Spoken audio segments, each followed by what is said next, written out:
जय सीताराम। भगवान के प्रिय भक्तों, हमने ऐसा देखने में आया है कि जब हमारे घर के बाहर कोई आके कुंडा खटखटाता है तो बैल दबाता है, तो हम लोग ये पूछते हैं कौन। जोर से पूछते हैं कौन। तो वो आदमी अपना नाम बताता है, तब हम कहते हैं ठीक है, आ जाओ, कोई बात नहीं। तो भगवान के प्रिय भक्तों, हमारे शरीर के जो अंदर बैठा हुआ बोल रहा है, जो हमारे शरीर रूपी घर के अंदर बैठा हुआ है, उसे हमने आज तक ये नहीं पता करा कि वो है कौन, कैसा नाम है, कैसा रूप है, कैसा रंग है, क्या खाता है, क्या पहनता है, कैसे चलता है, कैसे बोलता है, उसका कोई पता नहीं लगा हमें।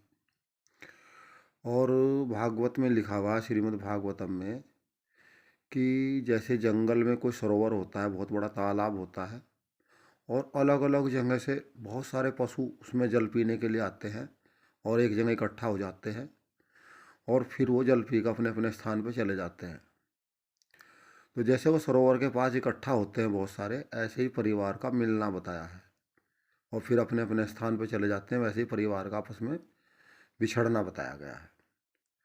एक जगह भागवत में लिखा हुआ है कि जैसे समुद्र की लहरों में रेत के कण कभी आपस में मिल जाते हैं, कभी अलग अलग हो जाते हैं, वैसे ही परिवार का मिलना बताया गया है। तो भगवान के प्रिय भक्तों, यहाँ पर तो ये बात देखने में आती है। गोस्वामी जी ने एक जगह रामायण में लिखा है कि राम जपू राम जपू राम जपू बावरे, घोर भव नीर निधि नाम निज नावरे, एक ही साधन सब रिधि सीधी साधि रे, और गर से कलि रोग जोग संयम समाधि रे।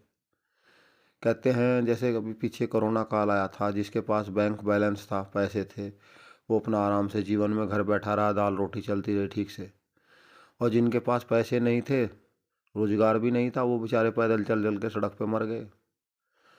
तो राम नाम रूपी बैलेंस जिसके पास होगा, वो तो यहाँ से जाने के बाद आराम से मौज लेगा, और जिसके पास राम नाम रूपी बैलेंस नहीं होगा, वो कहाँ तड़फता हुआ फिरेगा, इसका कोई पता नहीं भाइयों। तो राम का जो नाम है उसे जपना बहुत ज़रूरी है। रात को जब हम देखते हैं, सुबह हमारी आँख खुलती है 2 बजे, 3 बजे, 4 बजे, तो अंदर बैठा हुआ जो जीव है, राम राम राम राम राम राम ऐसे जप रहा है, अंदर बैठा हुआ शरीर के जो जीव है। तो भगवान के प्रिय भक्तों, देखने में यही बात आती है कि जैसे भगवान भोलेनाथ कहते हैं, उमा कहूँ मैं अनुभव अपना, सत हरि भजन जगत एक सपना। तो वास्तविकता में जगत एक सपने के समान ही है। पहले हम छोटे थे तो अपने माता पिता के प्रति बहुत सम्मान का वो भाव था कि भाई हम अपने माता पिता के लिए, बड़ी ममता थी, भाई बहनों के लिए ममता थी, समाज के लिए, परिवार के लिए, रिश्तेदारों के लिए।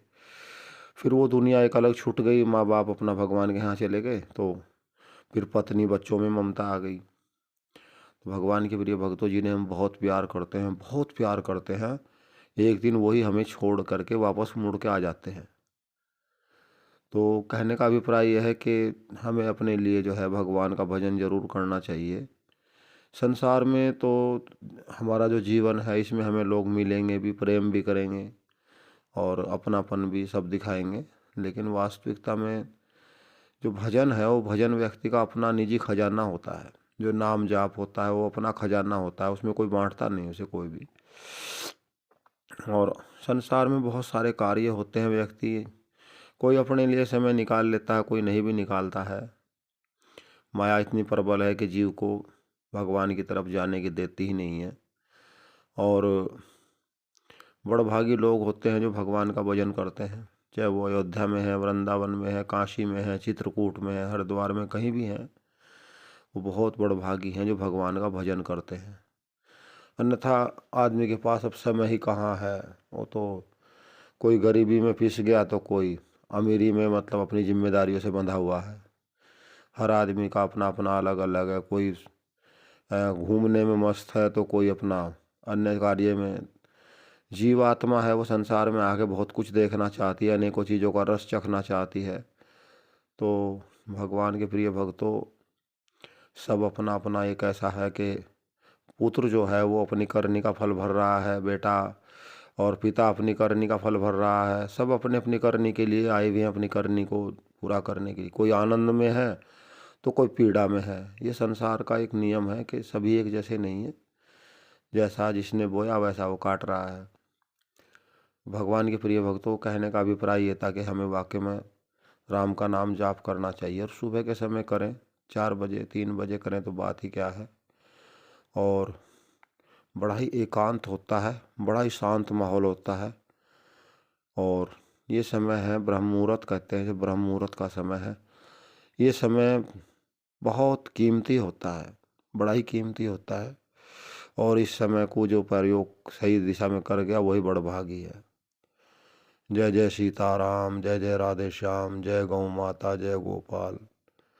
भगवान के प्रिय भक्तों, जैसे छोटा बच्चा हो, बहुत छोटा बच्चा हो, जैसे उसकी आयु हो साल 6 महीने की, और अपना नाम पता, अपने माता पिता का नाम न जानता हो, कौन सा जिला कौन सा गांव है, और वो मेले में खो जाए, उस बच्चे की जैसी दशा होती है वैसी सेम जीव की उस समय होती है जब वो अपनी यात्रा पूरी कर लेता है।